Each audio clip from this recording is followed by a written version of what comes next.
Hello, this is Donna Gober's part 3. If this is the first video you're watching, you want to click back to one of the other ones. I am on number 11 for the self-care things that we can do for our mental health. Starting with, and you might want to jot these down, nature. Nature is amazing and has very much positive impact on our mood, our bodies. Like, it can affect and bring down blood pressure. There is all kinds of good that come from nature. So even if you've wondered if in a big city you see some tiny little park like this, like not even a size of a room, that's still good. Like, that's how important we've learned about nature. And also, some of the research shows watching nature videos or listening to nature sounds, that can have a calming effect. Being out in it directly, that's even better. Number 12, track your cycle. Especially women of childbearing age, it would be best for you to help manage your mood and manage your life and stress if you know what your hormones are going to tend to be doing, when they are lowering or increasing. Okay, number 13, probably should have been number 1, breathe. We need to breathe. Just taking a nice deep breath, that's enough to tell your nervous system, okay, not in danger, don't need to go into fight or flight, which then can help you stay in control of your anxiety or your mood and how you feel. Number 14. Oh, back to the breathing. Also, just taking a nice big sigh. Whether it's loud or not, if you go to the bathroom, wherever, just doing that is helpful. All right, number 14, take news and politics breaks. Having that news on in this 24-hour news cycle, not good for us, not good for our kids, our families. I can't say for sure about pets, but they probably don't want to hear it either. And especially if you have, older family members that you're caring for, that should not be on in the back. Just hearing that all the time. And the other thing is, definitely with many, many serious traumatic things that happen in this world, that could be traumatizing to us. So choose your news wisely. Whether you just read it or listen to it, but to click on those traumatic, terrible videos of terrible things happening, you are potentially traumatizing yourself with someone else's trauma. And we got enough of our own stuff. I'm sure you all can agree on that. All right, so take some breaks from it. Let's see. And a couple other things that sometimes another thing you could do, declutter something. Don't pick a whole room. Maybe it's that junk drawer that won't shut for the 50th time. Doing something simple and small can kind of help us get grounded and feel more back in control of our mood. Take a nap. 5-10 minute nap if you can. 20 minutes, awesome. Just don't go more than an hour, because then you can get into messing with the sleep cycles and mess your sleep up at night. Mindfulness. I could do a whole section on that. Basically, mindfulness means trying to stay in the present moment and just kind of allowing everything else to just kind of pass by like the clouds. And it also works for bad moments too. Not that you want to really savor those or anything, but for example, I used it years ago, little kids just in that age where they're not staying in the grocery cart anymore, so they're kind of running around. It was a bad night, long day, picking up milk and a few things. I could see they couldn't run out the door, so they were safe. So I just sat there and kind of just went through that moment because I knew it was going to end. I'm going to pay and I'm going to get the heck out of there and do a very long mindful walk from after I buckled them in to get to my door. And I think one of my kids even commented like, "Mommy, it took you a long time to get in the car." Yes, because I needed it. So use it for good stuff, but it can also just ride out some bad moments that we have to get through. Be kind. We all need to be more kind. This is a tough world out here. Try not to judge each other so much. People are making different choices about social gathering and distancing and this, that, and the other. Wear a mask. Be safe. Try not to be nasty to each other. We could use that all year long.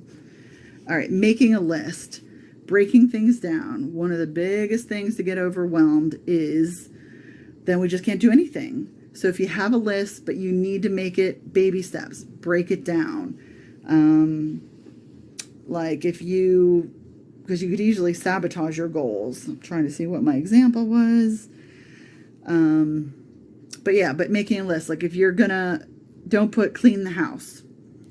That's not gonna get done. Okay, I'm gonna do the junk drawer, or I'm gonna just vacuum the downstairs. Like pick something specific. All right. Be creative. Tell you the truth. Art therapists, 20 some years ago, they were ahead of their time. We now know how important it is with the brain to be creative.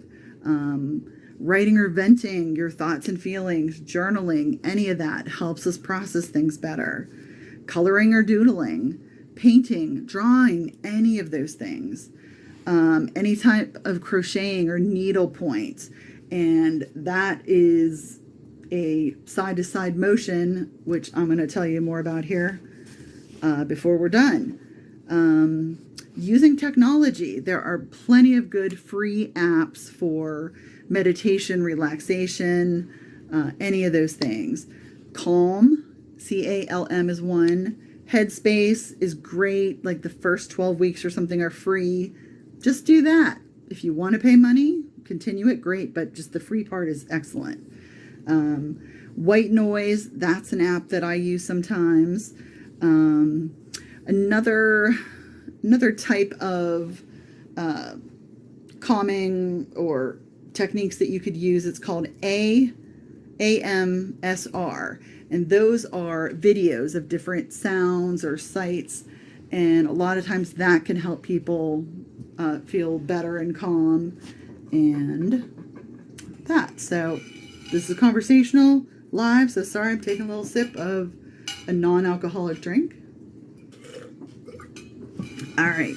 So use your technology. Also, there's plenty of great podcasts out there, like TED Talks on self-care. I love Armchair Expert. Dax Shepard has lots of great people on there, learning about all kinds of things. And absolutely anything by Brene Brown or Tara Brach, Brach. Google her or Brene Brown, Brown. They are awesome women, and they've given out, and they have lots of free stuff out there to help us women cope during these strange times.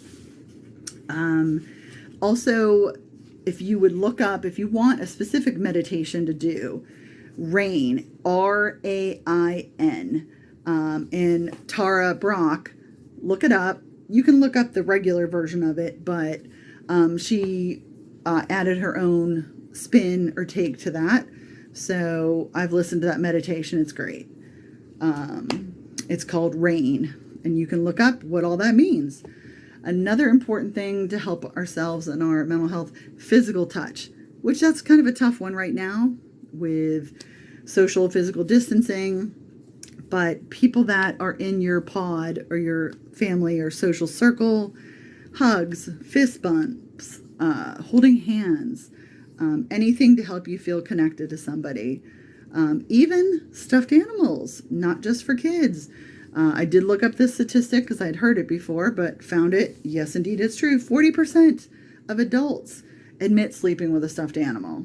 So just that it provides that comfort and self-soothing, and especially during stressful times like now, it's okay to hug a stuffed animal. All right, so I think I got through, the big one that I did want to leave you with, it's called bilateral stimulation. Big fancy, basically tapping. Anything side to side will create more electrical activity to the center of our brain, which will help provide calming and grounding and kind of helping us calm down. Crochet and needlepoint people, they knew this decades ago. We didn't know why, but anyone would tell you, oh, it relaxes me. It's awesome. That's why, because they were, and you could, like driving, if you still have to face traffic or things like that, tapping your thumbs or tapping your hands on the steering wheel. Anything side to side is going to help you calm. And if another technique, if you want to just check and get more into the breathing or all the different breathing techniques, if you would, not now, but when you're done with this, take a timer and just count how many breaths you take in 1 minute. That's inhale and exhale. Just breathe normal. Don't try to do fancy schmancy breathing. See how many breaths you take in an average minute. Hopefully it's between 8 and 12. If it is not, that means that your breathing rest rate is high, and it should be lower. Not to make you more anxious about it, but just can help you, help your body, help your brain bring that down some.